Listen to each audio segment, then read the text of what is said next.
Bueno, amados hermanos, hoy vamos a continuar con la ayuda de nuestro Dios, con la serie que traigo de los héroes de la fe, basado en la epístola a los Hebreos capítulo 11. Empezamos con Moisés. Ya había mencionado que con Moisés sí vamos a detener un poquito más, unas 4 enseñanzas sobre Moisés, ya que abarca siempre extensamente buena parte de la Sagrada Escritura. Pero entonces vamos a leer lo que dice Hebreos capítulo 11, versículos del 24 al 26. Hebreos capítulo 11, 24, 26 dice: Por la fe Moisés, hecho ya grande, rehusó llamarse hijo de la hija de Faraón, escogiendo antes ser maltratado con el pueblo de Dios que gozar de los deleites temporales del pecado, teniendo por mayores riquezas el vituperio de Cristo que los tesoros de los egipcios, porque tenía puesta la mirada en el galardón. Tremendo pasaje, ¿sí o no? Amén. Que nos habla acerca de Moisés. En el año 1998 se estrenó una película en Hollywood que se llamó Armagedón. Quizá algunos de ustedes la han visto. Narrando la historia de que una vez estaban unos astronautas por allá en la Estación Espacial Internacional, pasan unos asteroides, destrozan toda esta estación, y resulta que se ponen a mirar, y es que viene un asteroide grandísimo que va a estallar contra la Tierra. Entonces ellos lo que hacen es que, bueno, en vista de que eso va a ocurrir en 18 días según los cálculos que ellos hacen, entonces tienen que informarle al presidente de Estados Unidos, todo eso, hacen un comité extraordinario para ver cómo pueden resolver esto, ¿cierto? Resulta entonces que algunos proponen lanzarle unos cohetes al asteroide, pero esto obviamente no le haría ni cosquillas. Al final llegan entonces a la conclusión de que deben enviar a unos mineros para abrir un hoyo grande en el asteroide de 250 metros y que estallara una bomba nuclear, y hacer estallar una bomba nuclear. Resulta que entonces, como los astronautas comunes no sabían hacer este tema, ellos lo que hacen es buscar al mejor equipo de perforadores de rocas. Y bueno, entonces ahí es cuando llaman pues al combo de un tal Harry, que es protagonizado por Bruce Willis.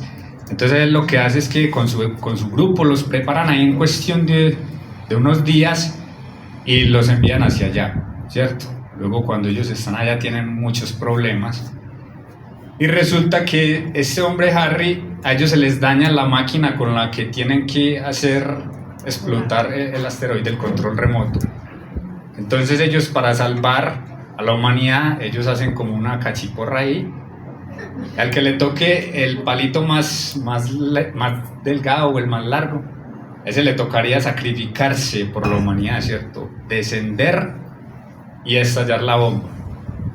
Resulta que le toca a un jovencito que era el novio de la hija de Harry, y cuando van allá, Harry lo engaña y él es el que se queda allá, y él se sacrifica por la humanidad y explota eso, y entonces el asteroide explota y se va por otro lado.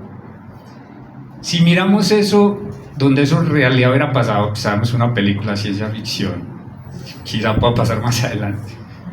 Pero esa misión que tuvo ese hombre sería la misión más grande de cualquier hombre en la historia, ¿sí o qué? Sí. La que realizó él. Pero nosotros sabemos que la misión más grande de hombre en la tierra la hizo ¿quién? Cristo, Señor Jesucristo. Cargar en sus espaldas el pecado de toda la humanidad, no solo de los que estamos aquí, sino de todo humano que ha pisado la tierra. Pero dejando al Señor Jesucristo a un lado, yo creo que la misión más importante encargada de la tierra a hombre alguno, yo creo sin lugar a dudas que es Moisés. Hoy vamos a ver, y he titulado el mensaje, Preparación y llamamiento de Moisés. Hay una frase que muchos de ustedes la conocen, otras no, que dice: Dios no llama a los preparados, sino que prepara a los que llama.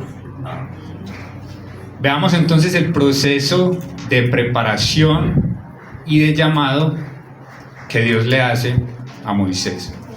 En la última oportunidad que estuvimos hablando sobre él, nos enfocamos más que todo en la fe de las personas que rodearon el nacimiento de Moisés, especialmente en la fe de sus padres.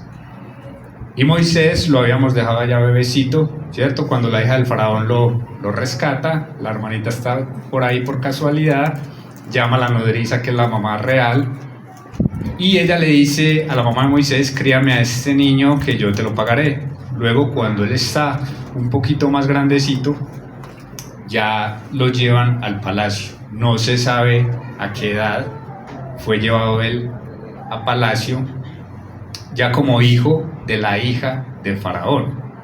Entonces vamos al libro de Éxodo, el capítulo 2.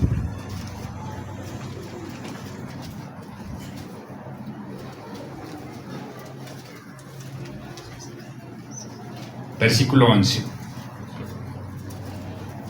Dice la Sagrada Escritura: en aquellos días sucedió que, crecido ya Moisés, vamos a detenernos ahí en esa coma, porque uno pasa por ahí sumamente rápido, pero es importante conocer el contexto de todo lo que ha pasado hasta ahora.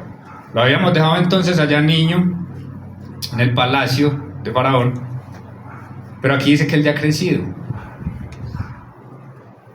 Hermanos, Moisés en el palacio de Faraón, rey de Egipto, estamos hablando que él estaba en el lugar más seguro de la tierra, ¿sí o no? Humanamente hablando. Sí. Recordemos que Egipto en esa época era la potencia, era quien tenía el dominio del mundo conocido, y él vivía en el lugar más seguro, humanamente hablando, con la mejor comida, seguramente, de la época. Toda la comodidad que usted se quiera imaginar hasta el día de hoy.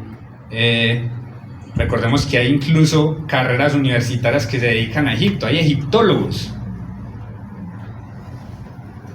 Y se han encontrado cómo era la comodidad de esa época: mantos, almohadas y todo lo que ellos tenían.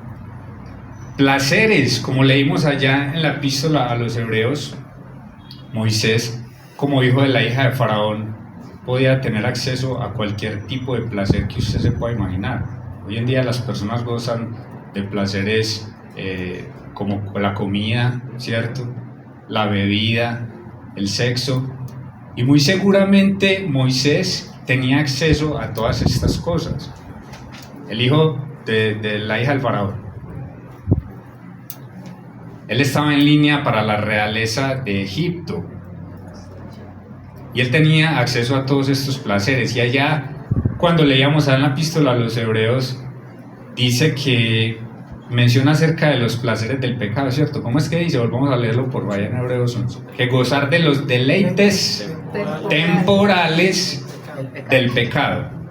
Me fascina que la Sagrada Escritura no dice lo que no es, porque el pecado trae placer. Y el pecado trae deleite. Si no lo trajera, pues la gente no lo haría, ¿sí o no? Es así de sencillo. Y la palabra de Dios menciona esto, pero menciona que son deleites, que son placeres, ¿qué? Temporales. Por ahí, cuando se menciona de que un hombre adulto que tiene una aventura con una jovencita, la gente dice: eso son 5 y 6. ¿Han escuchado esa expresión? Que eso son 5 y 6. Ellos dicen: son 5 minutos de placer y 6 años de cárcel. Eso dice la gente. Pero, hermanos, sin duda que así es el pecado. El pecado trae un deleite que es temporal, que es extremadamente corto. Imagínate el esposo con la esposa, años de matrimonio, tiene un desliz, o ella también, con un jovencito por ahí, 5, 10, 15 minutos de placer, que traen consecuencias, hermanos, por el resto de la vida. Así es el pecado, ¿sí o no? Amén. Así es el pecado. Y Satanás sabemos que es un gran publicista. Él te ofrece el pecado, él nos muestra la propaganda de los que fuman y los que beben, jóvenes, hermosos, pero nunca ponen en una propaganda a un borracho allá tirado, ¿cierto? Vomitado. Nunca ponen una propaganda de eso. Ponen a jovencitos allá bebiendo, compartiendo con la botella de aguardiente al lado, y no nos muestran nunca lo que es las consecuencias del pecado, los accidentes que después llegan. Y él entonces, Moisés, hace esto. Prefiere sufrir con el pueblo de Dios que los placeres del mundo. Él tenía acceso a la mejor educación del mundo, hermanos. Estamos hablando de lo que les decía ahorita. Egipto era tan complejo que aún hoy en día hay carreras que se dedican exclusivamente a esto, por lo que era Egipto. Podríamos decir que Moisés estudió en la Harvard de la época. Es como si hoy en día él hubiera estudiado en Cambridge, en Yale. Tener acceso a la mejor educación del mundo. En cuanto a las leyes, estaba averiguando sobre las leyes de Egipto de la época, y por aquí me averigué algo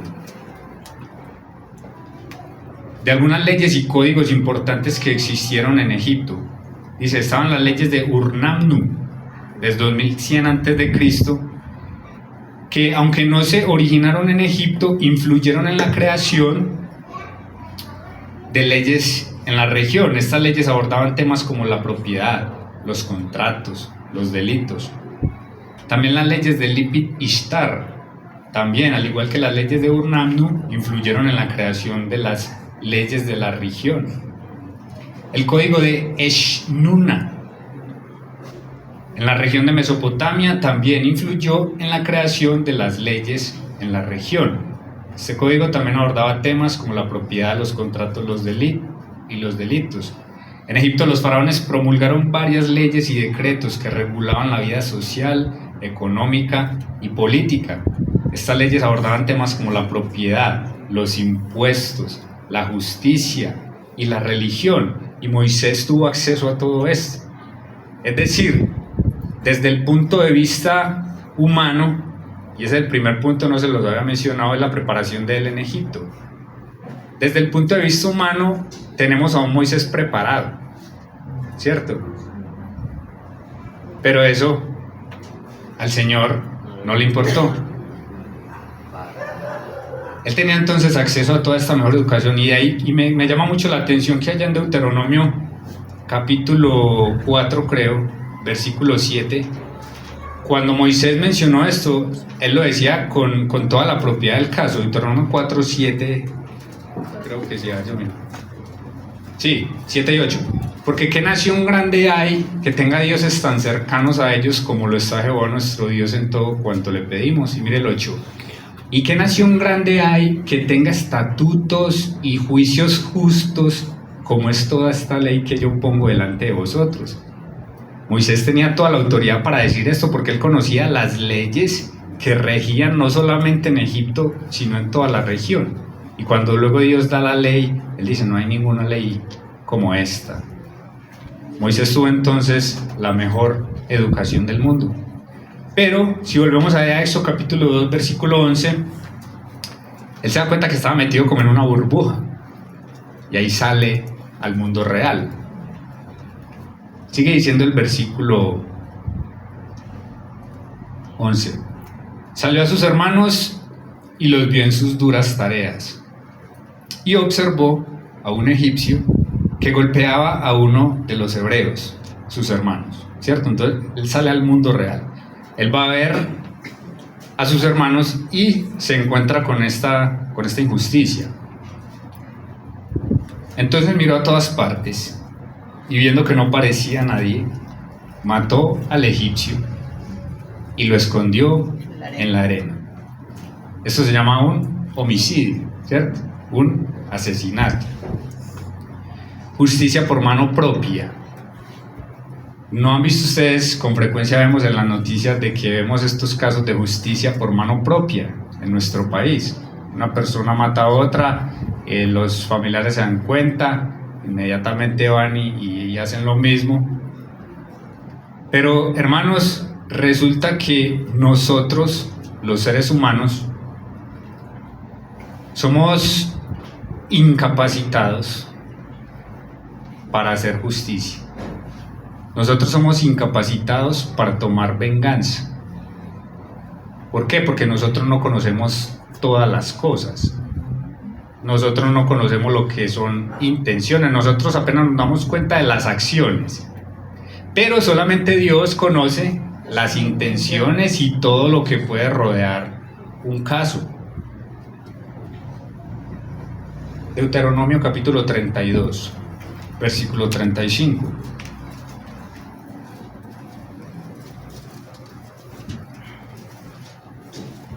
Como nosotros somos incapaces, entonces dice el Señor, ahí en Deuteronomio 32, que fue un canto que Moisés enseñó al pueblo, Dios dice, mía es la venganza y la retribución. A su tiempo su pie resbalará, porque el día de su aflicción está cercano, y lo que les está preparado se apresura. ¿Hay algo malo en la venganza? Para nosotros. Exacto. La venganza en sí mismo no es mala. De hecho es justo, ¿cierto? Es justo cuando alguien hace algo malo y recibe retribución por haber hecho eso que se hizo mal. Pasa que es mala cuando nosotros, ya con un corazón contaminado por el pecado, nos vamos más allá. Con frecuencia nos vamos más allá. Pero en sí, en la venganza no hay nada de malo, de hecho es algo bueno. De ahí que el Señor diga, mía es la venganza, porque Él sí es justo, Él conoce todas las cosas. Ahorita cantábamos, en tu justicia yo me deleitaré, y eso es cierto y es bíblico. Cada que Dios emite un juicio, hay alegría, cuando Dios paga lo que el pecador merece. Justicia por mano propia. Ustedes se imaginan, hermanos, cuando Moisés está escribiendo los 10 mandamientos y escribe allá en Éxodo 20:13, no matarás. ¿Qué habrá sentido Moisés allá en su corazón? ¿Cierto? Seguramente es una espada traspasó ese corazón, recordando este hecho que él cometió tantos años antes.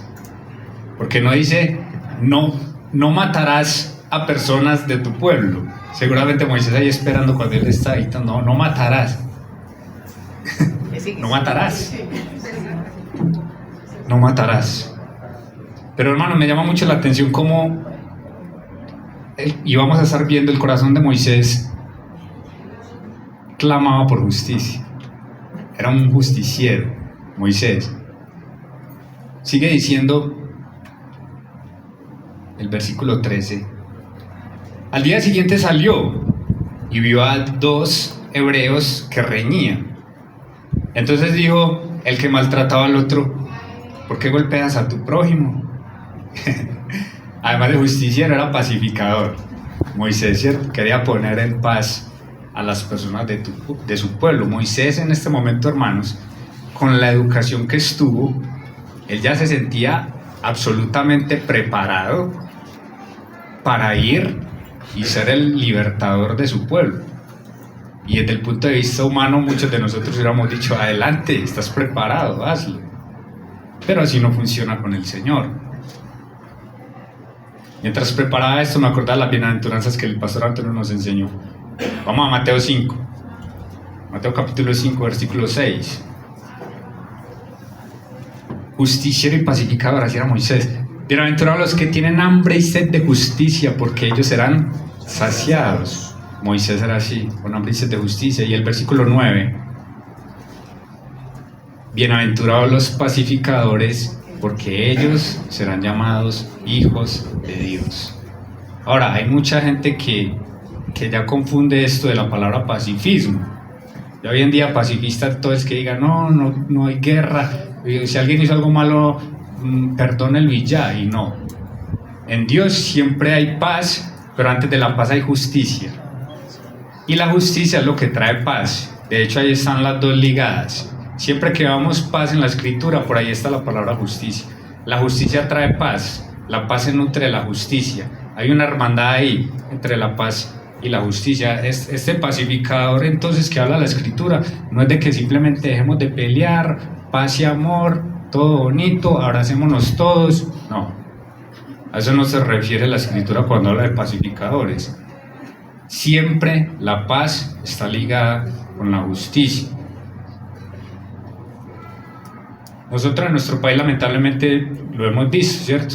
Supuestamente se firmó un acuerdo de paz en el 2016 perdonando a estas personas y hoy sabemos las consecuencias que todo esto ha traído.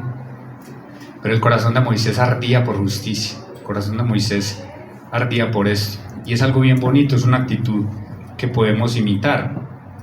Pero ¿saben qué, hermanos? ¿Cuál fue la reacción de estos hebreos con él? ¿Lo aceptaron? No. Lo rechazaron, dice. Y él le respondió: ¿quién te ha puesto a ti por príncipe y juez sobre nosotros? ¿Piensas matarme como mataste al egipcio? ¿Qué sintió Moisés? Miedo. Entonces Moisés tuvo miedo y dijo: ciertamente esto ha sido descubierto. Me pillaron. Como dirían paisa, me pillaron, me abro de aquí. Definitivamente la preparación en Egipto fracasó. Desde el punto de vista humano lo tendríamos como: uy, sí, eres nuestro candidato, votamos por ti, sal a libertar a tu pueblo. Pero desde el punto de vista divino todavía faltaba, y faltaba mucho. Fue rechazado por sus hermanos, como allá en 1 Samuel 17:28 fue rechazado David. Cuando los hermanos de David, sí, póngalo, 1 Samuel 17:28. El contexto es que 28. están allá 28. los filisteos contra los israelitas. Sale el campeón de los filisteos, Goliat, el grandotote, a retar a Israel: mándenme uno, yo aquí lo atiendo. El vencedor se apodera sobre el otro. Israel estaba muerto de miedo, nadie quería ir. Resulta que un día el papá de David le dice: vaya y lléveles comida a sus hermanos que están en la guerra, llévele también al capitán de ellos y todo esto. Y cuando David se da cuenta de todo esto, Eliab, el hermano mayor, cuando lo ve, le agarra contra él, lo rechaza. Eliab le dice: ¿para qué has descendido acá? ¿Y a quién has dejado aquellas pocas ovejas en el desierto? Yo conozco tu soberbia y la malicia de tu corazón, que para ver la batalla has venido. Su propio hermano lo estaba rechazando. Y todos sabemos lo que sucedió después, ¿cierto? Sale David con sus piedritas en la lanza y tumba al campeón de los filisteos. Tremendo, fue rechazado también por sus hermanos. Definitivamente la preparación en Egipto fracasó. Y en Hechos capítulo 7, Esteban, ese capítulo 7 del libro de los Hechos es muy precioso, porque Esteban, antes de morir, hace un resumen sumamente conciso de lo que es el Antiguo Testamento. Y dice el versículo 22 al 25, Hechos capítulo 7: y fue enseñado a Moisés en toda la sabiduría de los egipcios. Aquí lo tenemos. Y ojo a esto: era poderoso en sus palabras y obras. Después tenemos en la mente de que Moisés era ¿qué? Para hablar. Torpe. Tartamudo, gago, ¿cierto? Porque él después lo menciona, y muy probablemente sí ocurrió, porque después pasó mucho tiempo y ya él seguramente había olvidado el idioma de allá. Pero hasta entonces dice que él era poderoso en sus palabras y obras. Mejor dicho, él tenía elocuencia, estaba preparado, estudiado. Y sigue diciendo: cuando hubo cumplido la edad de 40 años, esto es importante, la vida de Moisés, es muy importante el 40, ¿cierto? Los 40 años es que él intenta esto, luego a los 80 años y luego son otros 40 años en el desierto. Le vino al corazón el visitar a sus hermanos, los hijos de Israel. Y al ver a uno que era maltratado, lo defendió, e hiriendo al egipcio vengó al oprimido. Pero él pensaba, mire esto, esta era la actitud de Moisés. Él pensaba que sus hermanos comprendían que Dios les daría libertad por mano suya. Él cuando tiene la intención de ir a visitar a sus hermanos, él realmente tenía una buena intención. Yo voy a ir, ya estoy listo, ya estoy preparado para rescatar a mi pueblo de las garras de Egipto. Dios los va a rescatar por mano mía. Él tenía esto en el corazón. Pero dice, mas ellos no lo habían entendido así. Ellos entonces lo rechazaron. Luego la preparación en Egipto, hermanos míos, fracasó. Desde el punto de vista humano, reitero, lo tendríamos como el libertador, pero todavía faltaba mucho. Dios ahora iba a empezar a trabajar en él. No era tanto el tema intelectual, nada de eso. Dios iba a empezar a trabajar en él. Y eso es lo que Dios hace con nosotros también. Antes de ponernos a servir, Él trabaja en nosotros, en nuestro carácter. En segundo lugar, vamos a ver la preparación en Madián. En primer lugar, la preparación en Egipto. Ahora vamos a ver la preparación en Madián.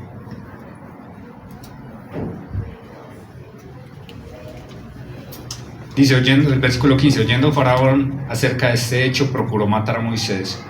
Pero Moisés huyó de delante de Faraón y habitó en la tierra de Madián. ¿Quién recuerda dónde se ha mencionado Madián antes en las Escrituras? Madianitas, José. Todos los que compraron a José. Sí, pero mucho antes. Ay, Resulta que Madián fue hijo de Abraham, sí. pero con su esposa Setura. Es Setura, ¿cierto? Yo te decía Setura, pero no tiene tilde, ¿cierto? Manuela, ¿cierto? Setura. Manuela conoce el tema. Es una palabra grave. Entonces, de los hijos de Abraham y Setura, que se menciona en Génesis 25, creo que versículo 2, ahí se menciona que uno de los hijos de Abraham fue Madián. Entonces, Moisés huye hacia Madián, ¿cierto? Se va para este lugar.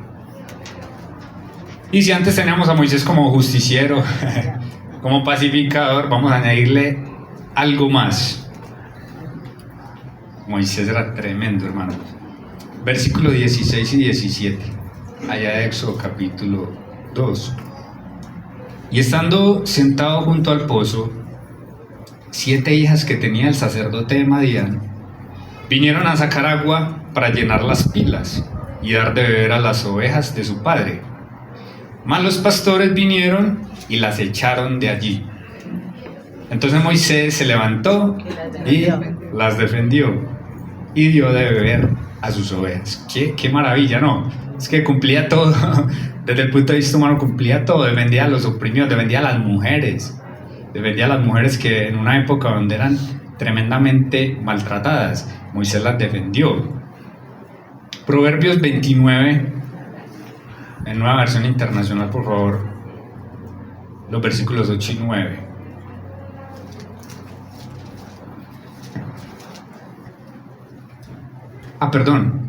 Proverbios 31.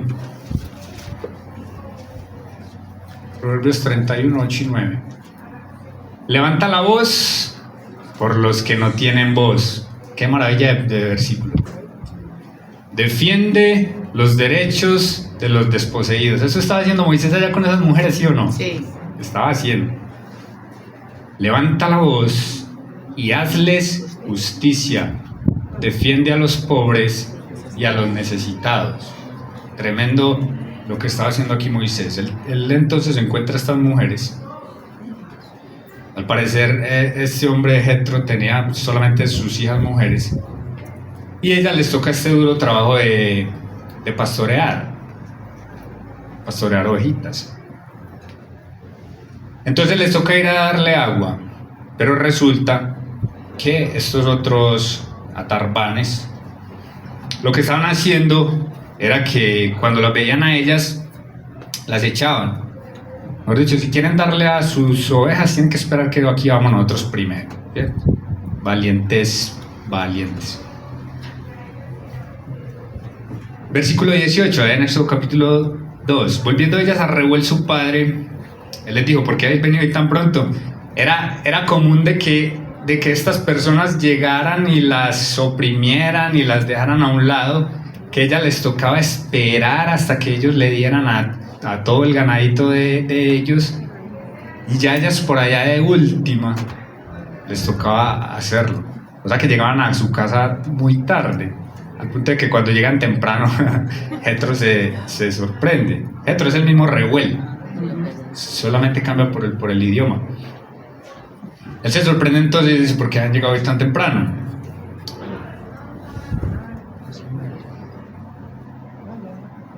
Ellas respondieron: un varón egipcio, versículo 19, nos defendió de mano de los pastores y también nos sacó el agua y dio de beber a las ovejas. Qué lindo, qué caballero, qué proactivo.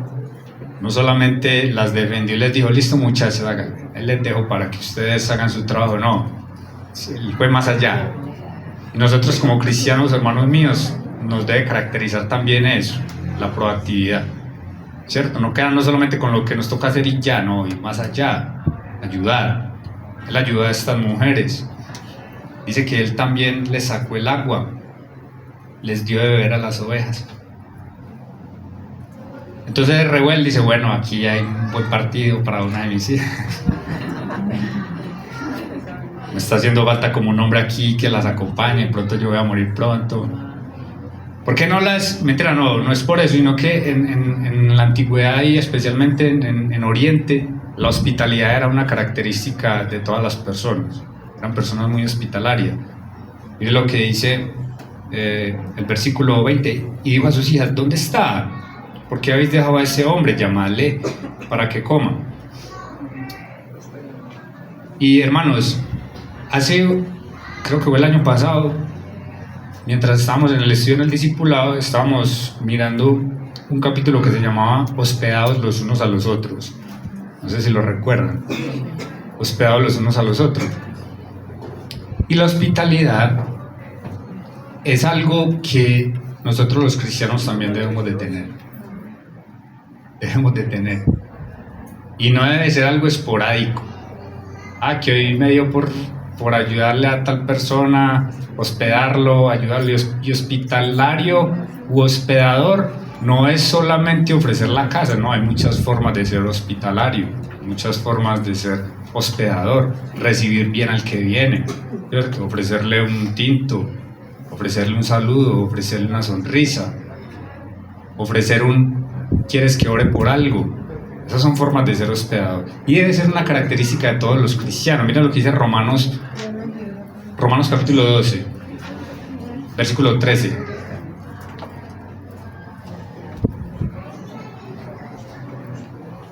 Compartiendo para las necesidades de los santos, ojo a esto, practicando la hospitalidad. Todos sabemos que practicar es algo que denota constancia. No es como nosotros aquí que jugamos fútbol cada 2 meses. El que practica fútbol lo hace ¿cuánto? Seguido, regular, diario o día por medio. Esas son las personas que practican fútbol. Y así debe ser la hospitalidad de nosotros. Debe ser una práctica, debe ser algo continuo. Aquí Reuel es un hombre hospedador, hospitalario, una característica que se da mucho en la antigüedad y especialmente allá en Oriente Medio. Les mencionaba que la palabra hospitalidad en la Biblia es de la palabra griega filoxenia. Filo, amor, xenia, extraños. Amor por los extraños. Es la antítesis, es lo opuesto a xenofobia. Xenofobia, que es la repulsión, el odio hacia los extranjeros, hacia los extraños. Nosotros no debemos ser entonces xenófobos, sino filóxenos. Nueva palabra ahí. Filoxenia, amor por los extranjeros. Eso es lo que está haciendo Jetro. Qué bonito esto. Y sigue diciendo entonces: Moisés convino, llámale para que coma. Y Moisés convino en morar con aquel varón, y él dio su hija Séfora por mujer a Moisés. Y ella le dio a luz un hijo, y él le puso por nombre Gersón, porque dijo: forastero soy en tierra ajena. Reitero, son pasajes que leemos muy rápido, pero es algo que va ocurriendo con el tiempo.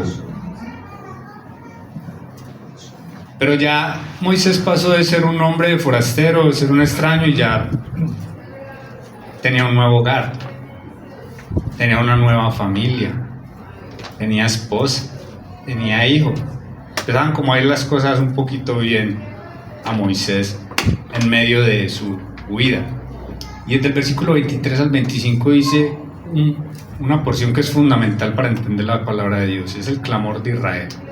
El clamor de Israel hacia Dios por el sufrimiento que está pasando.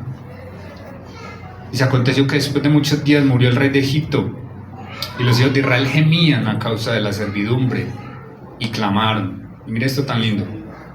Y subió a Dios el clamor de ellos con motivo de su servidumbre. Y oyó Dios el gemido de ellos, y se acordó de su pacto con Abraham, Isaac y Jacob. Y miró Dios a los hijos de Israel y los reconoció Dios. Quiere decir que Dios entonces se va a poner en actividad para hacer algo por su pueblo. Dice que Dios vio, dice que Dios oyó, dice que Dios los reconoció. Dios no es indiferente a lo que está pasando con su pueblo. No lo fue en la antigüedad y no lo es tampoco ahora. Dios se da cuenta de todas las cosas que nos ocurren. Puede permitir que nos pasen cosas, pero siempre de acuerdo con sus propósitos. Siempre. Nada nunca se escapa de sus manos. Nunca. Entonces, en primer lugar, la preparación en Egipto. Segundo lugar, la preparación en Madián. Y ahora vamos a ver lo que es el llamamiento. El llamamiento de Dios a Moisés. Éxodo capítulo 3 versículo 1 dice: apacentando Moisés las ovejas de Jetro, su suegro. Mira, hermano, Dios siempre llama a personas que están ocupadas. Siempre. Dios no llama vagos. Nunca. ¿Qué otro pastor llamó Dios en la escritura? David. David también pastoreaba ovejas. Amós también era un pastor de ovejas, de ganado, de bueyes, agricultor. ¿Qué estaban haciendo los discípulos cuando el Señor Jesucristo los llamó? Unos pescando, ¿cierto? Mateo estaba recogiendo impuestos. Es decir, Dios siempre llama a personas que están ocupadas. Dios no patrocina la pereza, la vagancia. Dios los llamaba. Y aquí tenemos a Moisés apacentando las ovejas. ¿Qué contraste lo que era la vida de Moisés en Egipto, ¿sí o no? Rodeado de los placeres, de comodidades. Cuando creía que estaba preparado, acceso a los libros, a todo. Y ahora lo tenemos solo en un desierto, pastoreando unas ovejitas. Ya el Señor dice: ahora sí, ya estás listo. Llevó las ovejas a través del desierto y llegó hasta Horeb, monte de Dios. Habían pasado 40 años. ¿Por qué lo sabemos? Porque Esteban nos da ese dato allá en Hechos capítulo 7. Y luego dice 40 años después. Luego, él tenía 40 cuando sale de Egipto. Ahora aquí ya tiene 80 años. Recordemos que en esa época había más vigor de lo que es ahora. Ahora una persona de 80 años ya prácticamente, ¿cómo es que se dice? Lo desahuciamos. En esa época estas personas todavía tenían mucho vigor. ¿Recuerdan a Caleb también? Aquí estoy de 80 años y tengo el mismo vigor de hace 40. Dame este monte, yo lo voy a tomar. Tremenda la energía. También la alimentación que había en esa época, ¿cierto? Aquí tenemos entonces ahora a Moisés, ya con 80 años. Y dice el versículo 2: se le apareció el ángel de Jehová en una llama de fuego en medio de una zarza, y él miró y vio que la zarza ardía en fuego y la zarza no se consumía. Recordemos que la expresión el ángel de Jehová en el Antiguo Testamento es una teofanía. ¿Qué es una teofanía? Una manifestación de Dios, es decir, es Cristo mismo preencarnado el que está aquí hablando, el que está ahí en la zarza, Cristo el Señor. Teofanía, palabra griega también. Teo viene de Dios, fanía, manifestación, manifestación de Dios. Dios mismo se manifiesta a él.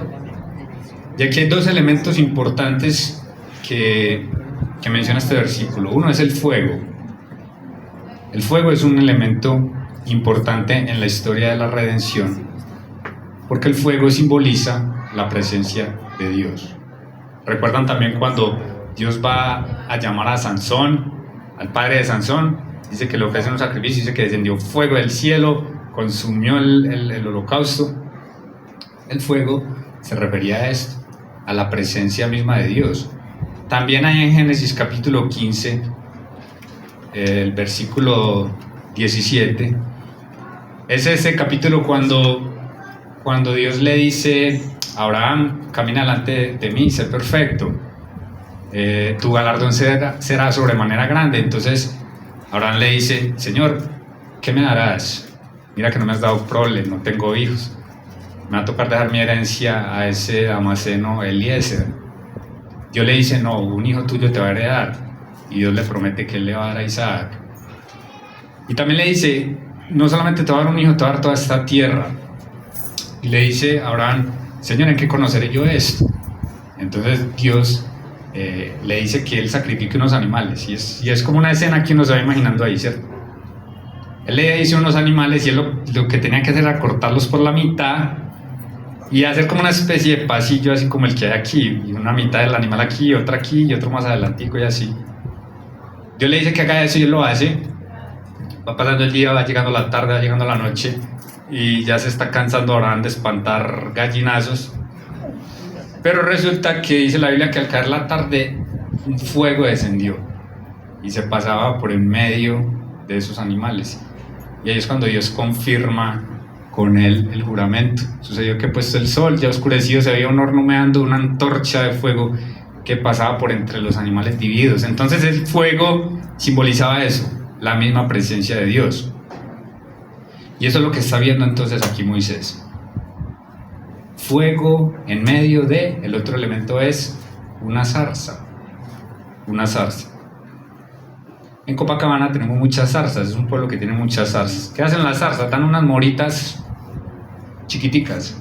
¿Las han visto? Sí. Generalmente, investigando, descubrí que salen en agosto. Pero resulta que una zarza en un desierto no produce frutas. A duras penas se sostiene. La zarza también es un elemento que menciona mucho la escritura y se menciona generalmente de manera peyorativa, de manera despectiva, como un arbolito ahí, cierto, que no produce ni sombra, ni fruto, nada. Mire por ejemplo en Isaías 55:13, un ejemplo del Antiguo y un ejemplo del Nuevo. En lugar de la zarza crecerá ciprés. Eso sí es un árbol, ¿sí o no? El ciprés es un árbol grandote que da sombra. Y también en Lucas 6:44.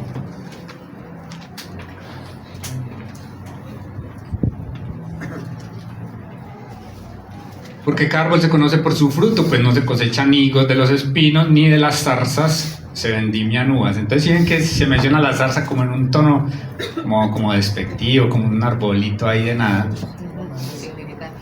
como insignificante, y es que ahí el Señor le va a dar una gran enseñanza a Moisés a través de este símbolo. Versículo 3 dice: Moisés dijo: iré yo ahora, veré esta grande visión. Moisés inmediatamente se da cuenta de lo que está viendo es antinatural. ¿Por qué causa la zarza no se quema? Para obtener fuego se necesitan 3 elementos, ¿cierto? Calor, oxígeno y un combustible. Cuando se consume el combustible, ¿qué pasa? Se apaga. Moisés empezó a mirar y esa zarza nada que se consumía y seguía ese fuego y ese fuego. Aquí está pasando algo raro. Yo voy a ver esta grande visión. ¿Por qué causa esta zarza no se quema? Lo normal es que se consuma y si no hay nada más alrededor que sirva de combustible, se apague.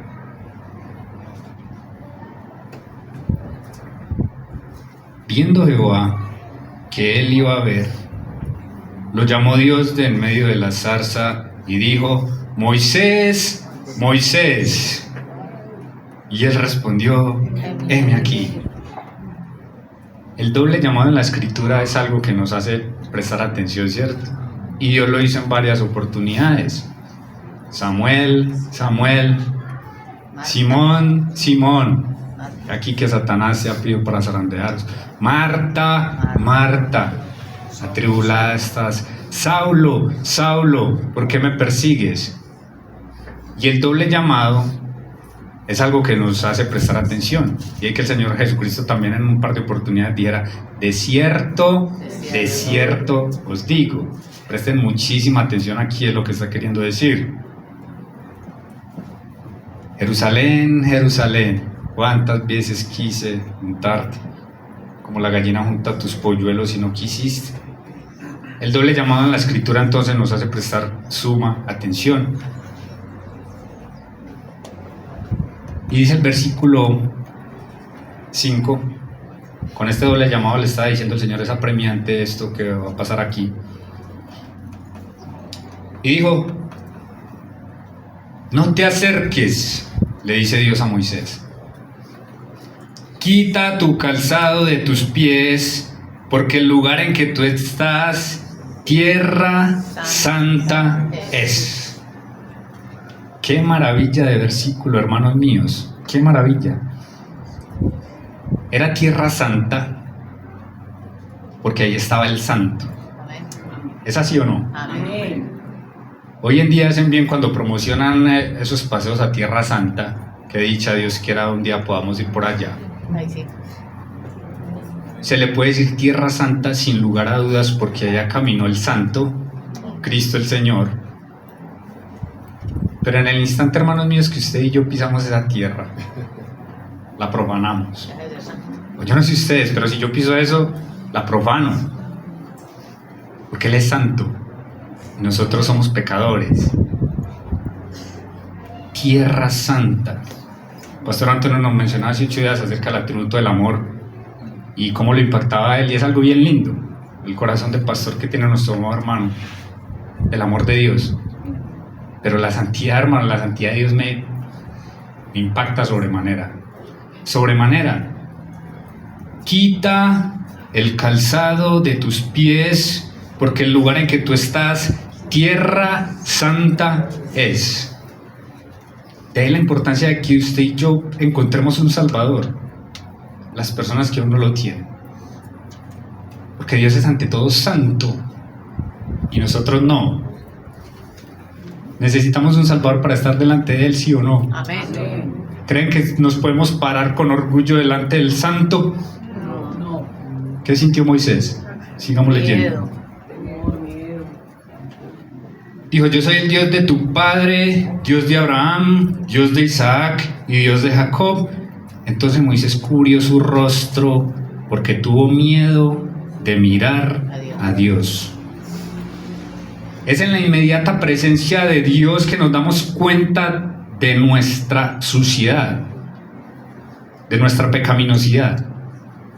Y solamente cuando estamos delante del Santo, que de hecho Isaías también cuando lo ve: santo, santo, santo es el Señor Jehová de los ejércitos, toda la tierra está llena de su gloria.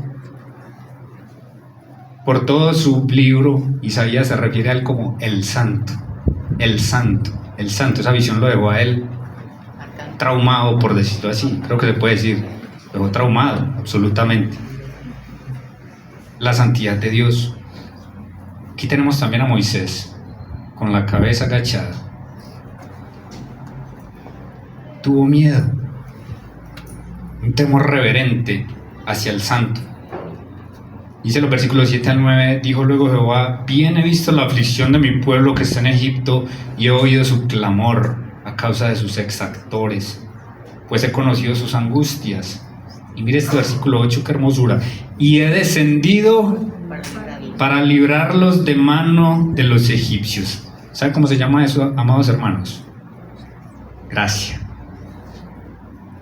Gracia. Cuando Dios ve nuestra miseria y desciende en nuestro favor, Eso significa gracia, un favor inmerecido. Nosotros somos salvos al día de hoy por gracia, por medio de la fe. Esto no es de nosotros, pues es don de Dios, no por obras para que nadie se gloríe. En pura gracia Dios desciende a nosotros. Porque donde descienda en justicia, ¿qué hace Dios? Nos consume inmediatamente por nuestro pecado. Y sería justo. He descendido para librarlos de mano de los egipcios, lo que luego Cristo nuestro Señor viene y lo hace también. Sacarlos de aquella tierra, una tierra buena y ancha, tierra que fluye leche y miel. No es lo que hizo el Señor Jesucristo con nosotros, amados hermanos. Nos sacó de Egipto, nos sacó del mundo, nos promete vida eterna en el cielo. El clamor, versículo 9, pues, de los hijos de Israel ha venido delante de mí, y también he visto la opresión con que los egipcios los oprimen.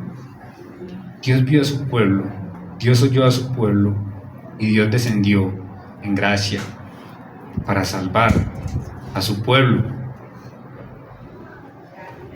¿Sabe qué le está diciendo Dios aquí a Moisés? Moisés, vas a ser el que va a llevar la tarea, pero el que lo va a rescatar soy yo. Lo está humillando, ya no está ese hombre preparadísimo, elocuente, estudiado allá en Egipto. Y el gran llamado está en el versículo 10.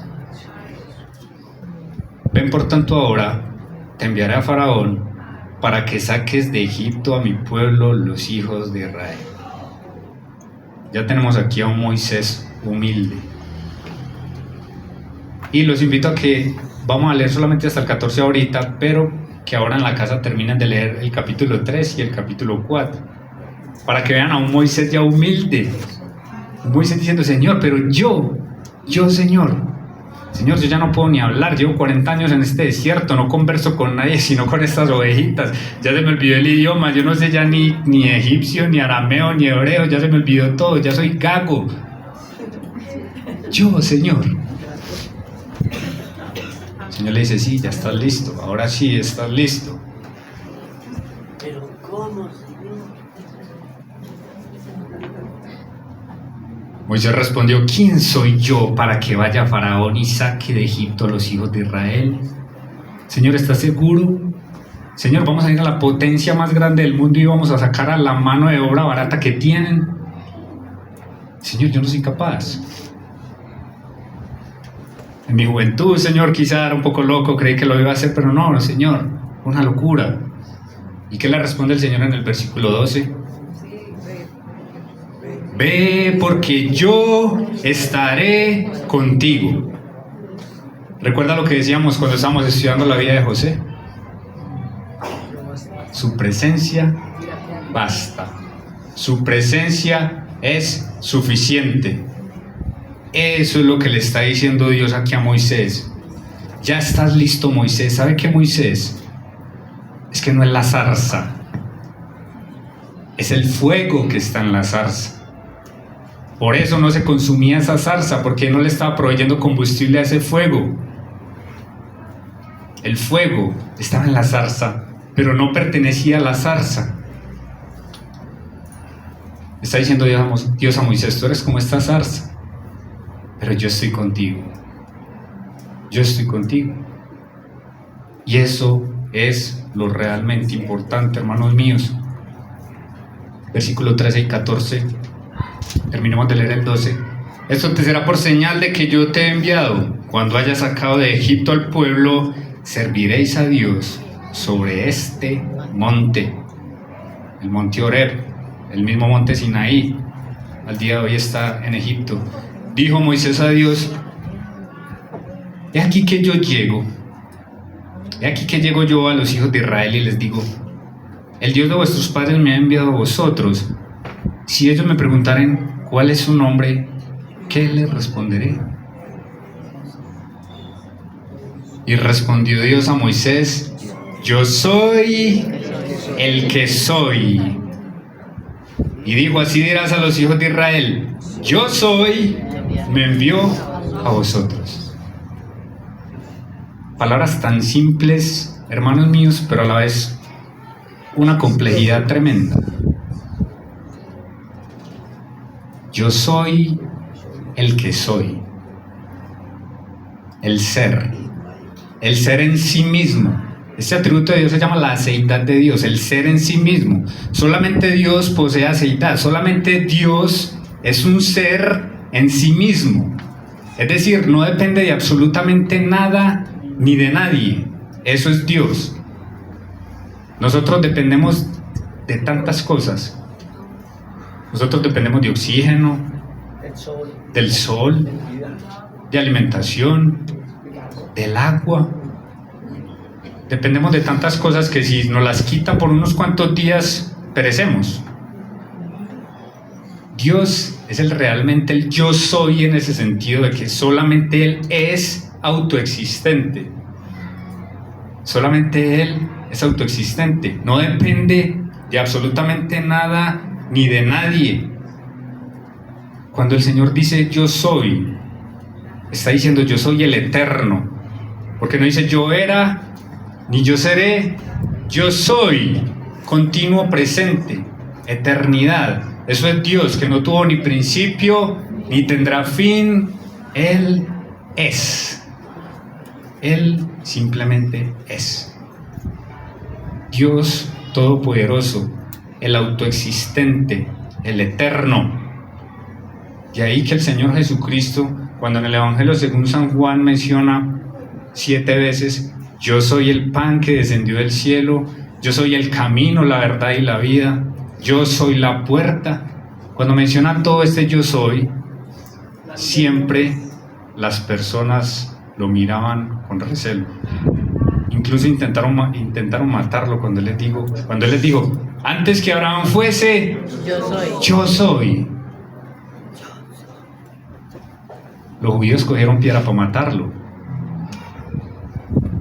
Ellos se dieron cuenta de la importancia de esto. Ellos sabían esta historia que estamos mirando hoy.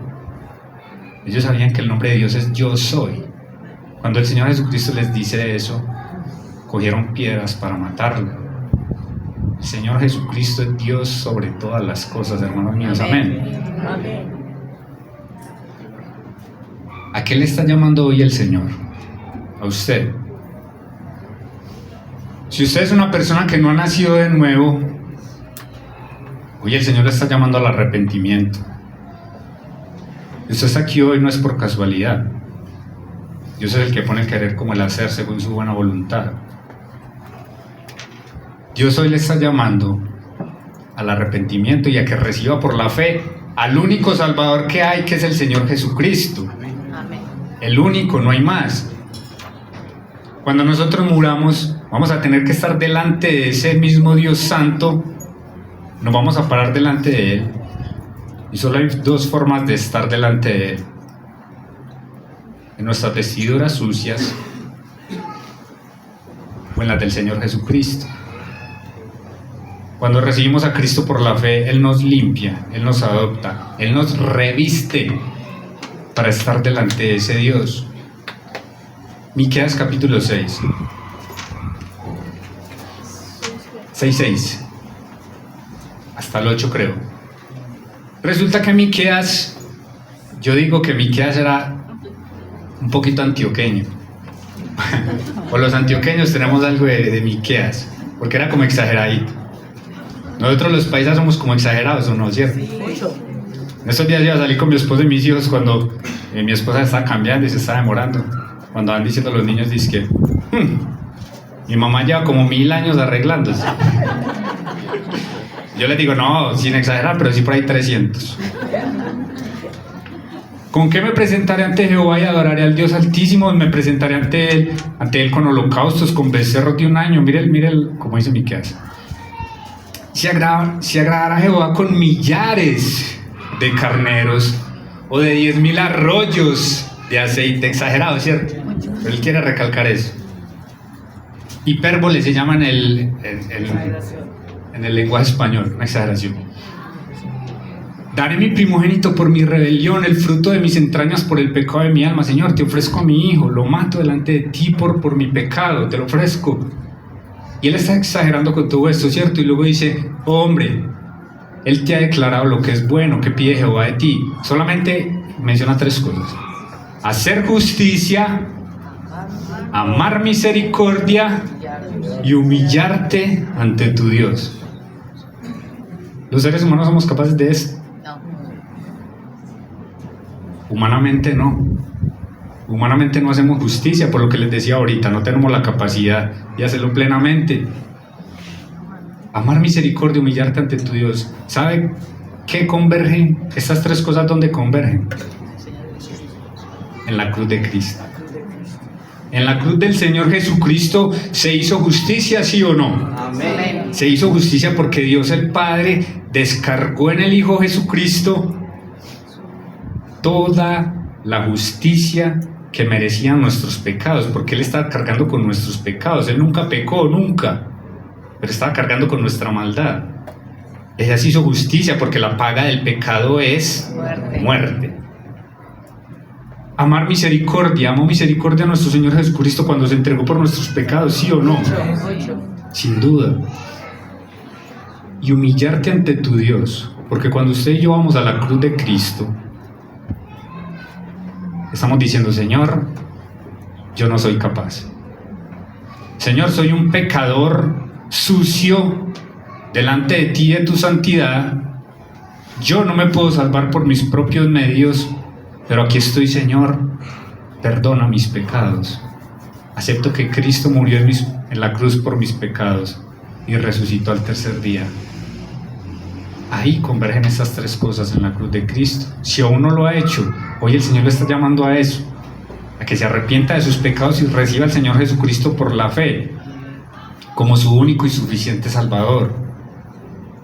Si usted es quizá una persona que ya lo ha hecho, pero por algún motivo se ha alejado del camino, hoy el Señor le está llamando a que retorne al redil, a que le pida perdón, a que vuelva a su rebaño.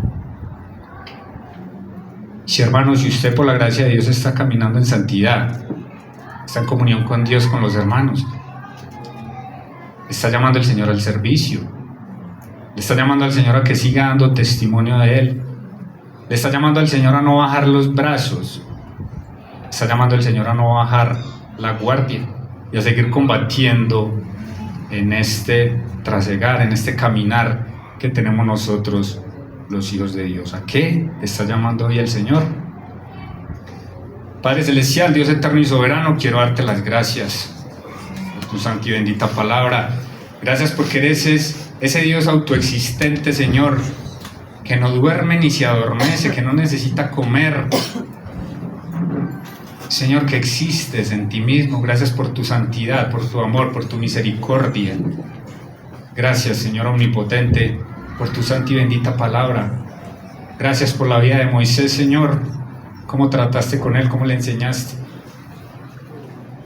Gracias, Señor, por tu Santo Espíritu que nos convence de pecado, de justicia y de juicio. Gracias por el Salvador magnífico, nuestro Señor Jesucristo. Cuánto lo necesitábamos y aún lo necesitamos. Gracias, Padre Celestial, por tu palabra. Gracias por la iglesia local, donde crecemos, donde aprendemos de tu palabra. Gracias, Padre Celestial, por el llamado que un día nos hiciste.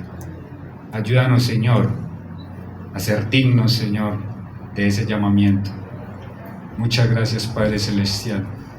Te ruego, Padre Celestial, que ahora que salgamos de este lugar, nos lleves con bendición a nuestros lugares de destino, Señor, a nuestros hogares. Que toda esta semana, Señor, nos guarde, nos protejas y nos bendigas. En nombre de Jesús, amén.